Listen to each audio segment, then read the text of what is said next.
In the early 6th century BCE, on the rocky island of Syros in the Cyclades, far from the philosophical ferment of Ionia, and even further from the great Greek cities of Italy and Sicily, there lived a strange, quiet, solitary thinker whose influence would ripple outward in ways neither he nor his contemporaries could have fully imagined.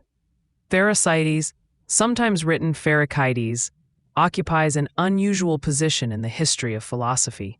He stands between myth and reason, between poetic cosmogony and speculative argument, between epic storytelling and metaphysical system building.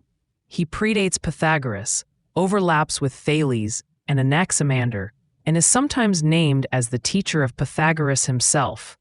But his thought is neither purely mythic like Hesiod, nor purely naturalistic like the Milesians. Instead, Pherecydes creates something in between, the first Greek prose cosmology, a bold attempt to tell the story of the universe with gods who are not quite humanized and yet not quite abstract principles either. His work is fragmentary, enigmatic, and difficult to classify, but it represents a moment when Greek thinking was learning to transform myth into metaphysics. Imagine him on Syros, an island of rugged hills, sparse vegetation, and scattered settlements built into the landscape, where the sea glows bright under the Mediterranean sun, and the winds carry stories from nearby islands. Pherecydes was not a wandering rhapsode like Xenophanes, nor a civic scientist like Thales, nor the founder of a disciplined community like Pythagoras. He appears instead as a solitary figure, a scholar with a scroll, writing somewhere at the edge of the Greek world, drawing from older traditions, Near Eastern, Orphic, Hesiodic, and shaping them into something new. His main work, known as the Pentamikos or sometimes Heptamikos, meaning the Book of the 5 or 7 recesses, survives only in fragments, but even in those scraps, we glimpse an extraordinary attempt to fuse mythic narrative with rational structure. Pherecydes begins his cosmogony not with chaos, as Hesiod did, nor with water, as Thales proposed, nor with the indefinite aporon, like Anaximander. Instead, he posits 3 eternal beings, Zas, a form of Zeus, Chthoni, the earth goddess, and Chronos, time. They do not come into being, they simply are. Already this marks a break from Hesiod, for whom the gods have genealogies and births. In Pherecydes, the divine is primordial and ungenerated. Time exists before all else, not as a deity with a human form, but as an ordering principle. This is not the Chronos of later myth, the father of Zeus who devours his children, but a more abstract figure, time as a creative force, the engine of cosmic differentiation.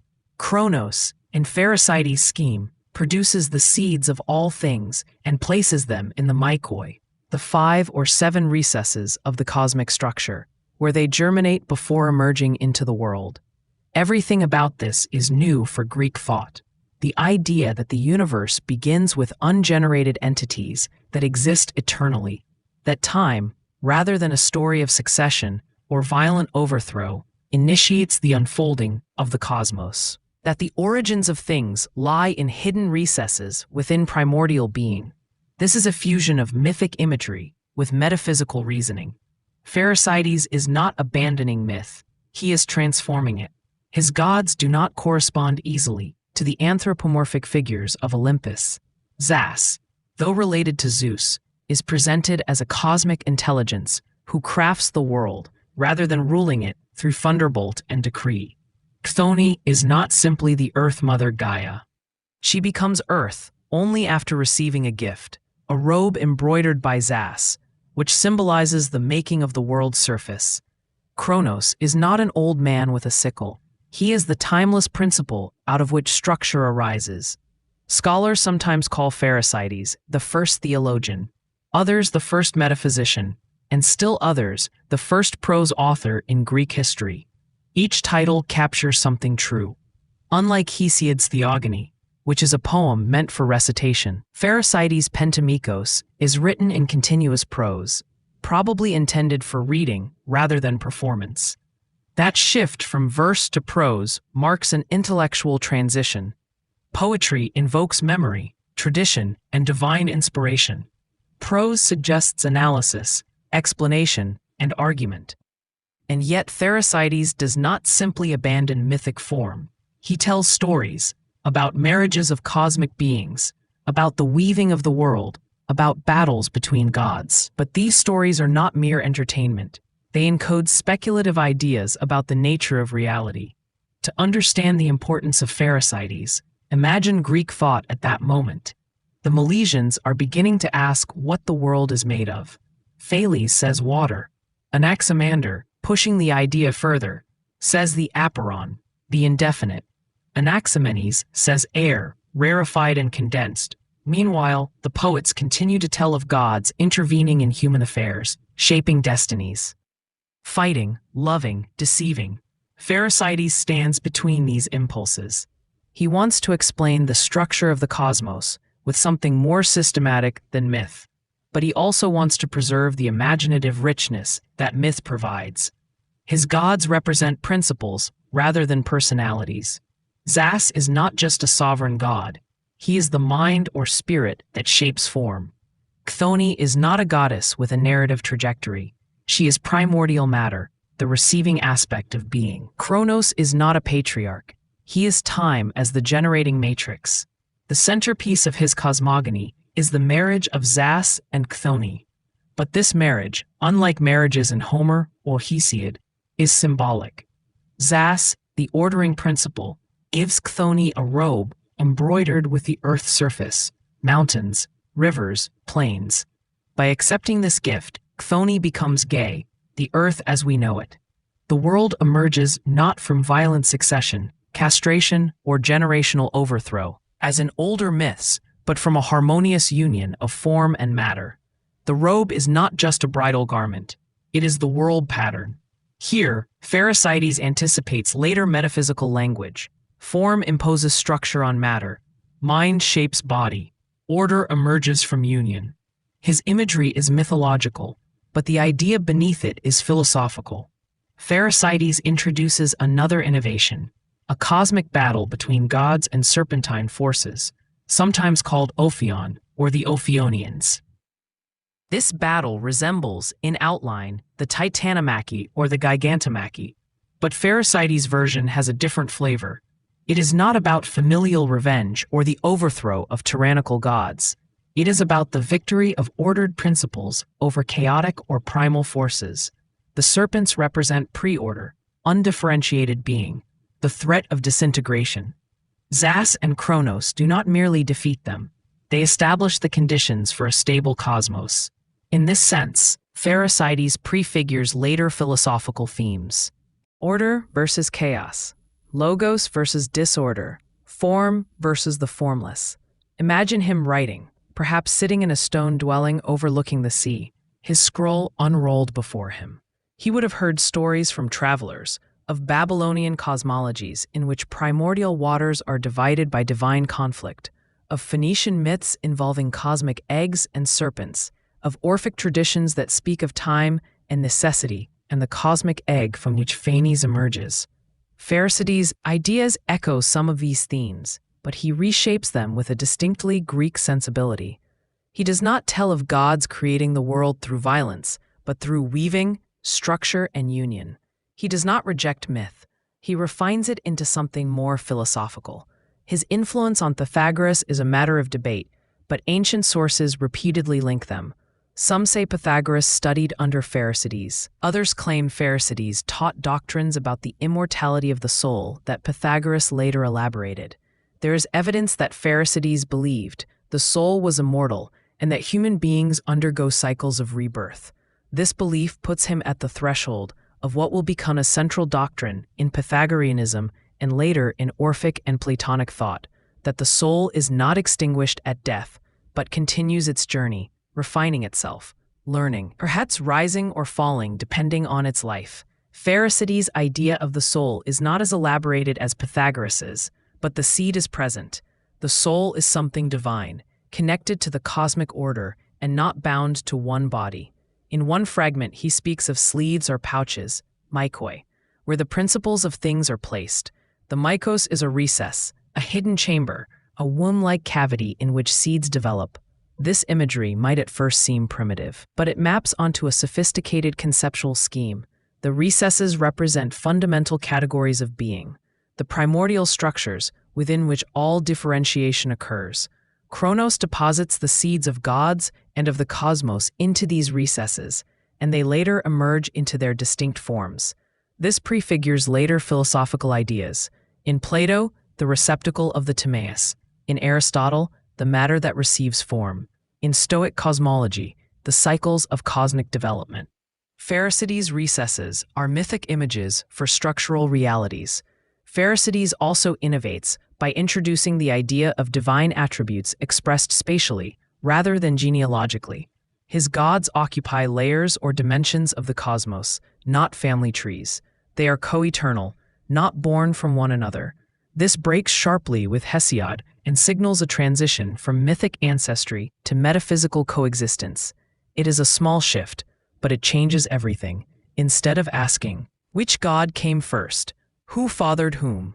We begin to ask, what principles coexist eternally? How do they interact to produce the world? This question is no longer mythological, it is metaphysical. To appreciate Pherecydes' originality, picture the intellectual world around him. Hesiod provides genealogies of gods, telling how the universe arose from chaos, how Gaia bore Uranus, how Titans and Olympians fought. These stories appeal to human imagination. They provide divine models, moral lessons, and explanations in narrative form.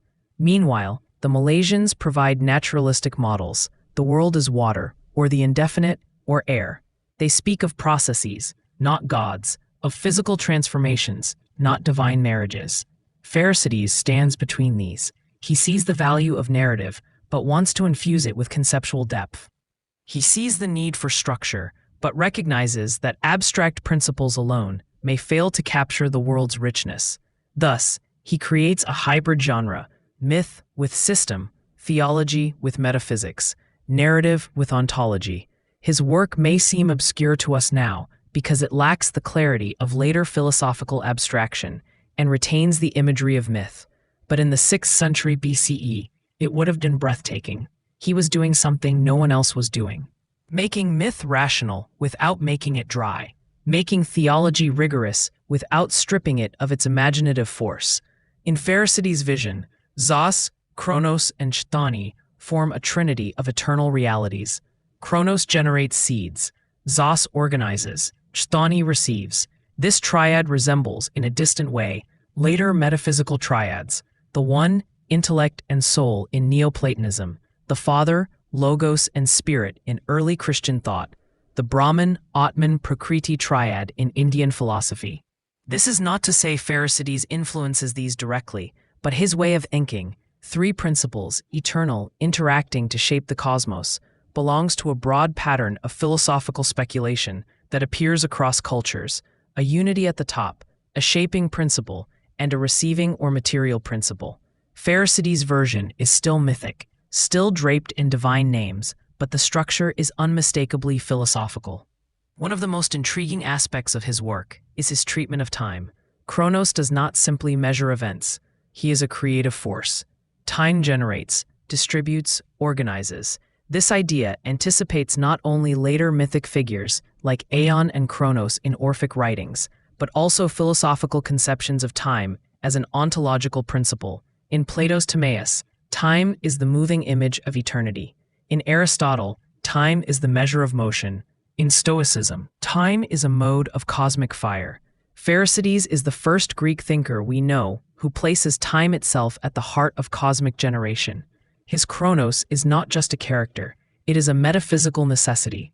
Imagine Pherecydes writing about Kronos in prose rather than verse. He is not invoking a god in prayer. He is reasoning about the conditions for cosmic order. Time, he sees, cannot be a derivative phenomenon. It must be primordial.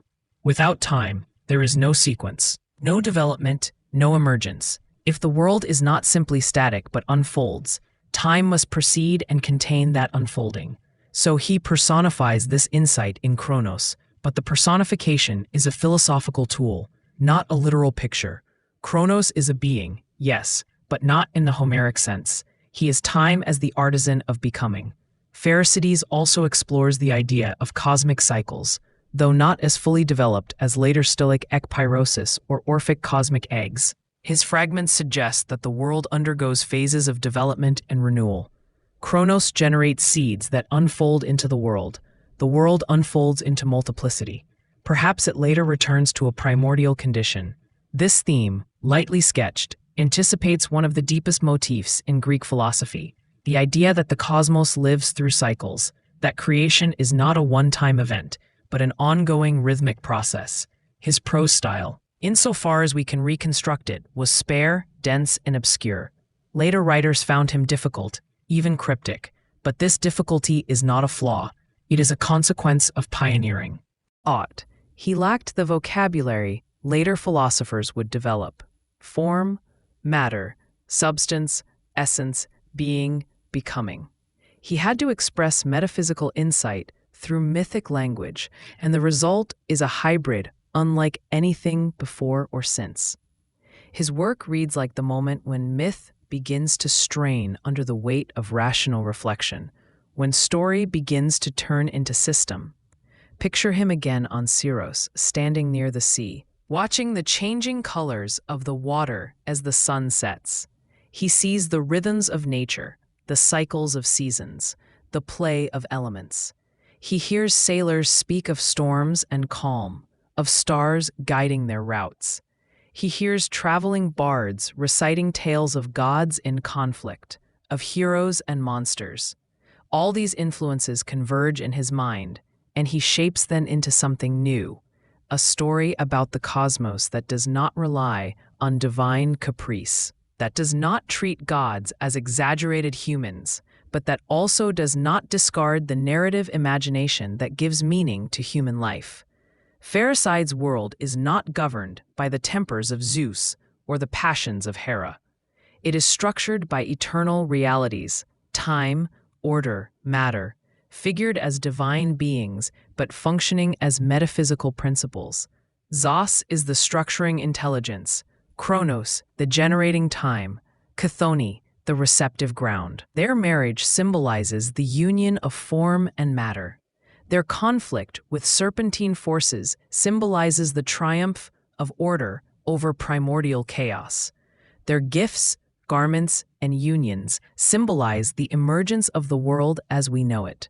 In one fragment, Zos builds a winged oak or a cosmic tree around which the world is structured.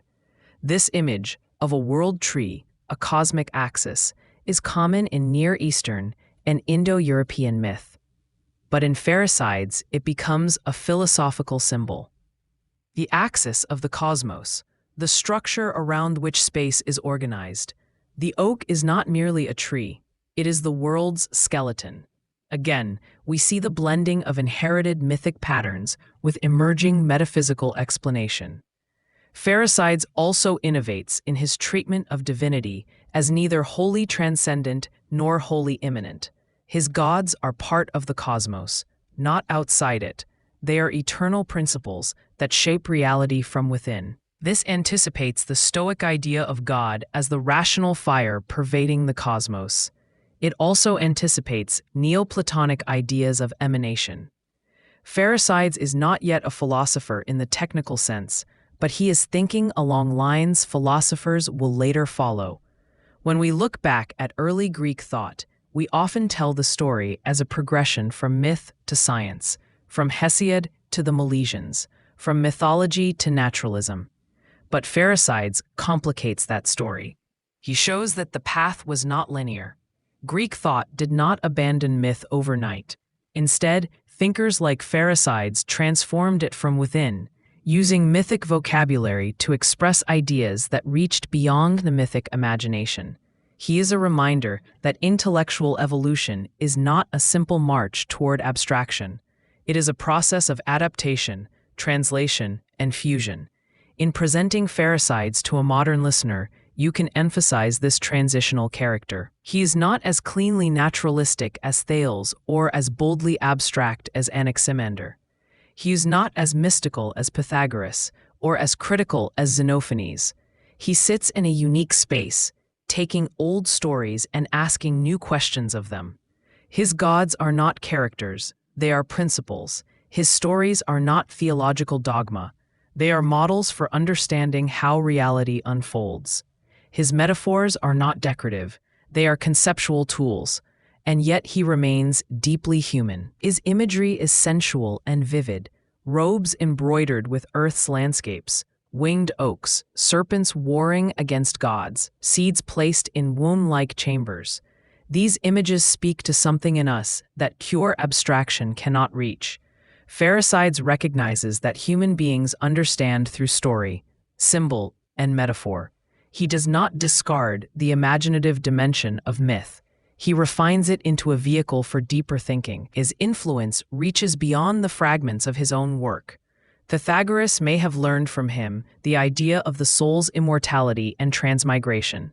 Plato may have encountered echoes of his triadic structure and metaphoric cosmology.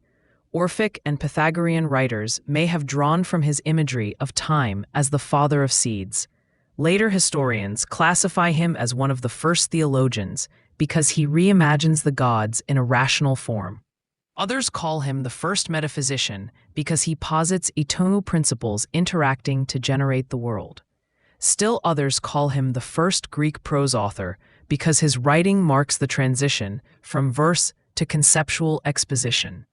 All these titles tell a piece of the truth, but the deeper truth is that Pherecydes represents a moment of intellectual courage and creativity. He stands at the threshold of philosophy, reaching into the familiar stories of his culture and drawing out their hidden structures. He looks at myth and sees not merely entertainment, but a symbolic language capable of expressing the architecture of reality. He looks at the cosmos and sees not only gods and monsters, but principles, interactions, and systems. If we imagine him in the last years of his life, perhaps still on Syros, perhaps traveling to other islands, still writing, still teaching, we can see a figure both humble and profound. He had no school, no disciples in the formal sense, no city honoring him with statues, no students recording his lectures. But he carried with him something more enduring, a new way of speaking about the world, one that would open the door to philosophy without closing the door to imagination. His final legacy is a vision of the cosmos as a living, ordered, unfolding structure shaped by eternal principles whose names are gods but whose natures are metaphysical. Zos, the ordering mind; Chthoni, the receptive ground; Chronos, the generating time. Their interactions form the world, adorn it, shape it, sustain it. Their stories are not literal histories, but symbolic maps of reality. For a modern listener, Pherecydes offers a lesson in the creative fusion that lies at the beginning of philosophy. He reminds us that the boundary between myth and reason is not a sharp line, but a zone of transformation. He reminds us that new ideas often emerge not by rejecting old symbols, but by reinterpreting them. And he reminds us that the earliest attempts to understand the cosmos were not cold inquiries, but passionate acts of imagination, aimed at grasping something larger than human experience. His work may be obscure now, preserved only in scattered fragments quoted by later authors, but through those fragments shines a mind experimenting with the deepest questions. Where does the universe come from? What principles shape it? How do order and time give rise to form? What is the soul, and how does it relate to the greater cosmos? The answers he offers are mythic, yes, but also foundational. They mark the moment when the Greek mind began to turn from story to system, from genealogy to principle, from divine personalities to cosmic structures. Pherekydes stands at the dawn of that turn. His voice is quiet compared to the later thunder of Plato, Aristotle, and the Stoics, but without his step onto that bridge between myth and philosophy, the path might have been very different.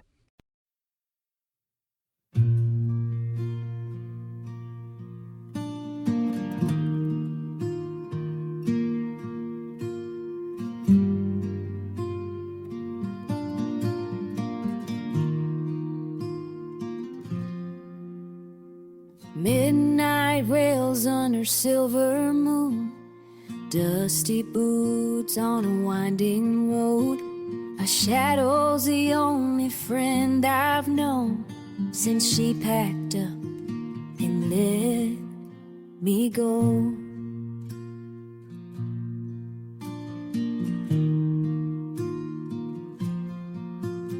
Empty whiskey bottle on the seat, her laugh still echoes in my bones. Saddle's heavy with memories. I ride alone where the wind still blows. Nowhere else to be, nowhere else to be, nowhere else to be.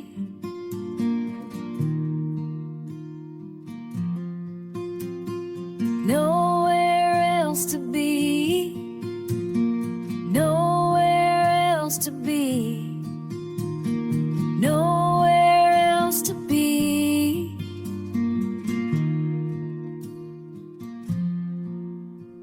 Sunrise paints the horizon gold, but it don't warm a lonesome soul. Every town I pass feels half her size. Every trail's haunted by goodbye.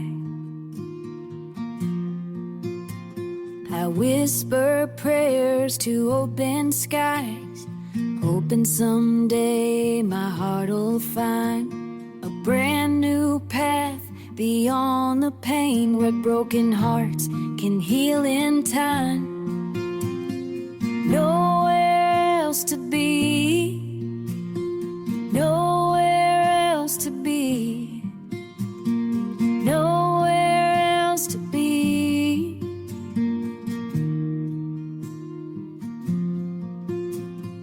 Nowhere else to be, nowhere else to be.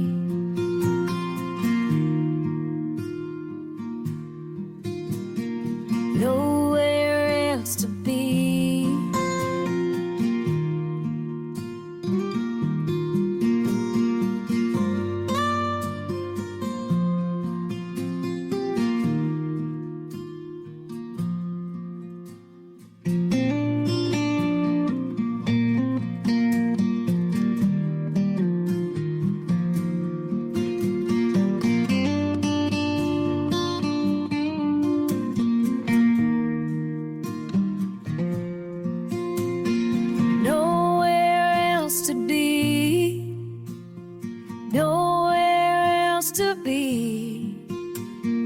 No